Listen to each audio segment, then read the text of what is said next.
Imagine earning a massive seven-figure salary and keeping millions parked in a premier bank account. By all conventional measures, you have made it. You feel entirely financially secure until the floor gives out. That security is surprisingly fragile.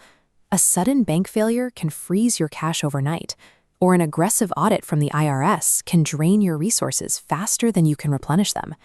Earning millions of dollars does not make you immune to bankruptcy. A massive income often just paints a much larger target on your back. The aggressive habits required to build a fortune are often the very things that will tear it apart. When an earner focuses entirely on growth, they often ignore the structural weaknesses that make that growth possible to lose. To survive extreme wealth, high earners have to realize a difficult truth. Accumulating money is playing offense. Preserving it is playing defense. They are entirely different games, played by conflicting rulebooks. The wealth journey usually starts in the mass affluent tier, households with between $100,000 and $1 million in investable assets. Success here relies on simple offense, consistently paying down debt and buying standard index funds. But success at this stage breeds an internal threat that traps many high earners: lifestyle inflation. As a paycheck grows, so does the psychological urge to reward yourself. A larger salary suddenly justifies a more expensive luxury car, a vacation home, or a country club membership, purchases made simply because the incoming cash flow can cover the monthly payments. Scaling your living costs concurrently with your rising income creates a highly fragile equilibrium. You end up trapped in a cycle where you spend almost everything you make, maintaining an expensive lifestyle without ever building true, lasting capital. Moving up into the high net worth and ultra high net worth tiers requires a complete shift in strategy. Past a few $1 million, the traditional rules of basic saving and investing stop working entirely. At this level, the tax code focuses primarily on specific events rather than simple possession. The government collects its share when an individual sells an asset, gives it to an heir, or passes away. The entire defensive doctrine of wealth preservation is built around structuring assets to defer, convert, or exclude those taxable events from ever occurring. This diagram illustrates a specific systemic tool used at this level, the securities-backed line of credit.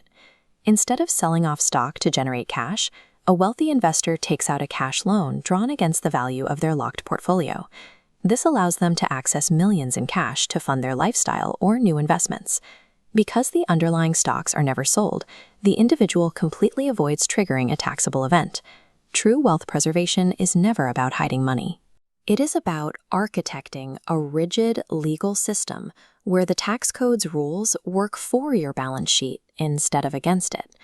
If the playbook is known, why do some of the smartest, highest-earning professionals frequently face catastrophic financial ruin? The danger lies in cognitive bias. A massive salary generates dangerous overconfidence, tricking a successful doctor or executive into believing their high income makes them naturally brilliant at complex investing. This unearned ego leads them to abandon cautious, diversified defense. Instead, they gravitate toward exceptionally risky, concentrated investments that promise massive returns but carry a high probability of total loss. Compounding this risk is a fatal structural error known as advisor stovepiping. A wealthy individual might hire a CPA for taxes, a lawyer for their estate, and a broker for their portfolio. But they never force those professionals to sit at the same table, communicate, or coordinate their strategies. This uncoordinated complexity creates invisible gaps in their financial armor. Conflicting advice turns what should be a robust balance sheet into a highly vulnerable house of cards. This vulnerability extends to the banks themselves. In recent years, seemingly stable financial institutions have collapsed in days, leaving accounts frozen completely. For a high earner who blindly parks $5 million in a single bank account just for the sake of convenience, that sudden collapse is a catastrophic danger. Standard FDIC insurance only protects $250,000. If that bank fails, the remaining $4.75 million becomes an unsecured claim. Compare that with ultra-high net worth family offices, who manage risk by distributing deposits across a multitude of premier banking institutions. The ultra-wealthy survive systemic economic shocks because they meticulously eliminate single points of failure. They prioritize absolute structural diversification over basic convenience. To survive this escalating architecture of wealth, you have to objectively identify your current net worth tier and deliberately pivot your strategy to match it. This requires a severe psychological transition. Tax mitigation isn't an April chore, it becomes a year-round foundational strategy. The ultimate purpose of this rigorous financial defense is reaching the fifth stage of net worth, defined as abundance. It marks a stark contrast to fleeting consumption. The most successful financial minds prioritize long-term system building and legacy creation from the very beginning. Reaching this level of success represents the absolute ownership of time, health, and a family legacy. A high income provides for a rich lifestyle, but a coordinated defensive strategy builds a lasting legacy.